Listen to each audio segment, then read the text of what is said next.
I've been messing with deathtoricky a lot recently. The Irish boy's been killing it with tracks like Fido, Ronda Rousey, Motives, or at least those are some of my favorites at the moment. I also love the use of Midwest emo guitar samples in tracks like Polo to create this melodic and catchy track that complements his great vocals. After his new release Fido, I decided I wanted to try attempt to make a beat in the same fashion.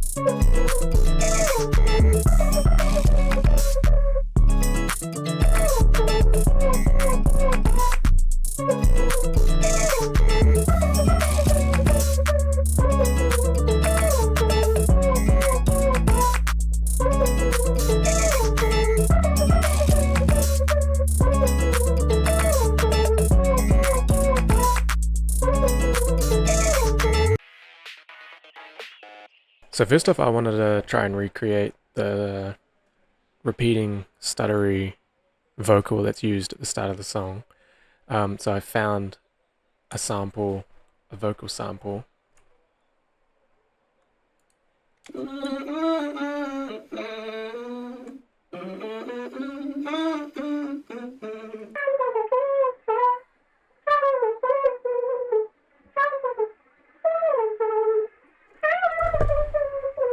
And I noticed that in a lot of the tracks, the vocals are either pitched up or they're already quite high in range.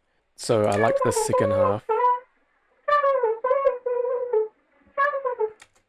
So I chopped it up and I wanted it to sound kind of similar to Fido, but obviously not exactly the same. So I just started off the bar in the same way in terms of the timing.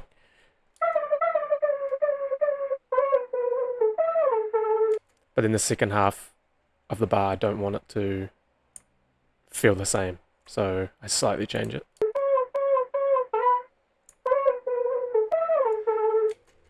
And then just to add more variety, when the beat switches up later on, I just cut out this bit in the first half, just so that you kind of leave room for the switch up. Gap.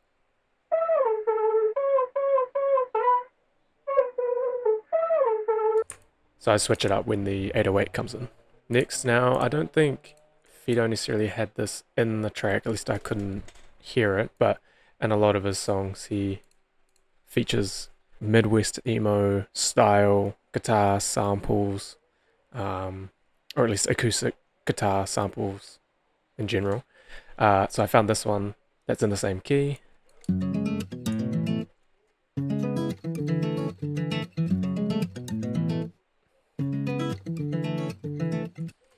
Which was pretty good, honestly, but again, wanting to chop it up on its own.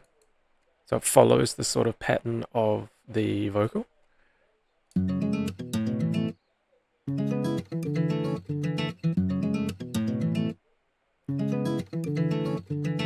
And then again, when the 808 comes in, I chop it up just for variety, so.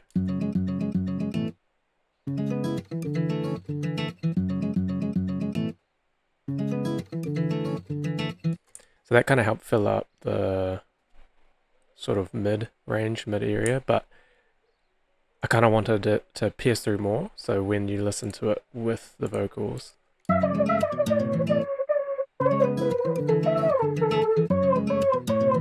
sounds quite good, but it didn't feel full enough, so I bounced out the guitar and just pitched it up.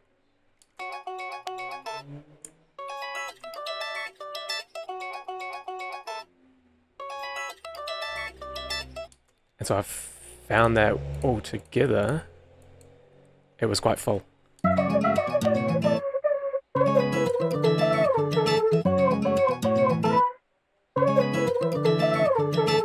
So the bass, again, most of his tracks, he just uses sort of like a bass, just like a pretty generic bass, like sine, pretty generic sine wave bass, that sounds like anyway.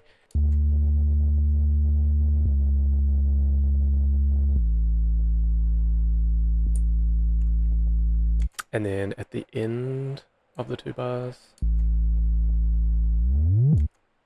And I did that because that goes into the 808, and it just kind of, it's almost like a riser, acts as a riser. And just all of the drums at once.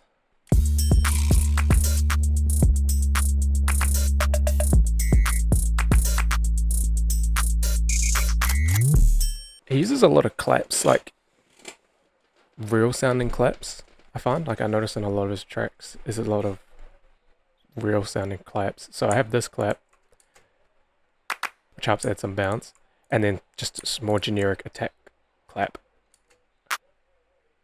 That's more like trappy. There's snare. It's almost more like a shaker sound. Again, just to kind of help with the bounce. Real fast hi-hats.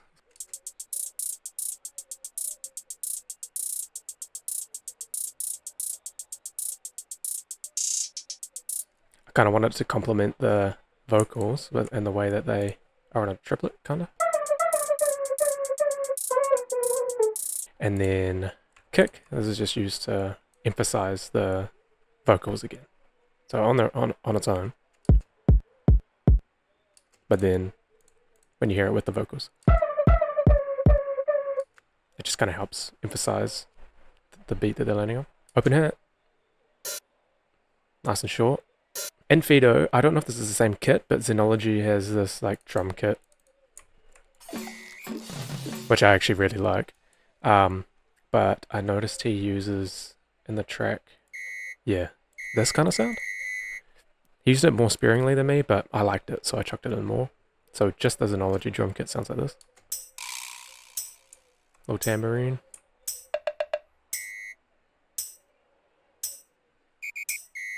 And then I start the section just with an open hat. Triangle. And then while I was working on it, I just felt that it needed a few more hats, short hats. And then reload sound into the second drop. So for the second part with the switch up, I used spins. Yeah, just generic spins. I cut it real short. This is such a mess. Don't worry about this. It's such a mess. So you see, I actually have cut it quite a lot. So it's just a bit more punchy. Since the bass is so long, you kind of want it to feel different from the bass.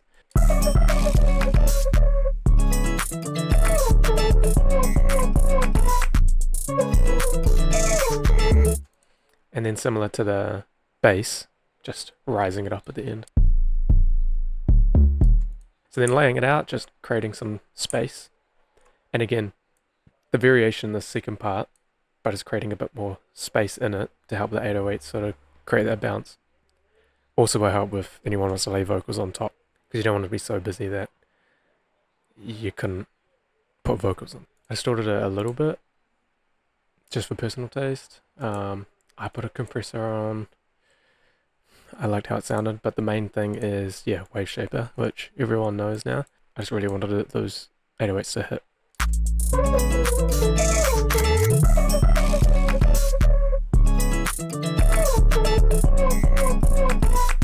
And then if I take it off,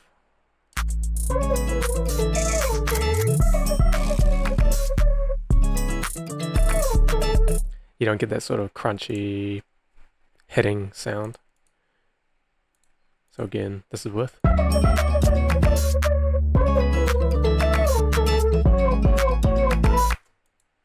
So again, this is with.